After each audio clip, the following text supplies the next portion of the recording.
আসসালামু আলাইকুম। আমি এই মুহূর্তে একটি আহ, দৃশ্য দেখাবো, যা দেখে আপনারা অনেকে অবাক হয়ে যাবে। আমি বিভিন্ন দেশ বিদেশে ভ্রমণ করি এবং ঘুরি। অনেক কিছুই অনেক চোখে পড়ে, কিন্তু অনেক কিছু ধরা পড়ে, অনেক কিছু ধরা পড়ে না। আসলে মানুষ একটা প্রাণী। আহ, মানুষ যে একটা জাত, একটা প্রাণী, কিছু মুহূর্ত সেটা বোঝা যায় না। যেমন আমার ভিডিওটি ধারণ করতেছি এই মুহূর্তে, দেখতে পাচ্ছেন। এই অনুযায়ী আহ,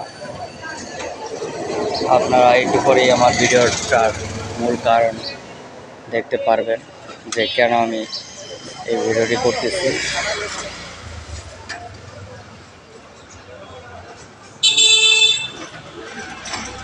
এবং কী কারণে আমি ভিডিওটি করলাম। আর সেটার কারণেই বলা আমার, সেটার কারণে আমি জানা। তো সেই জন্য আমি বলতেছি, কারণ আমি ভিডিওটা বেশিক্ষণ দীর্ঘ করলাম না, কারণ এই দৃশ্য আমি দেখতে পারতেছি না, মারাত্মক দৃশ্য। তো দেখতে পাচ্ছেন লোকটির কী অবস্থা, একটু আগে দেখছেন।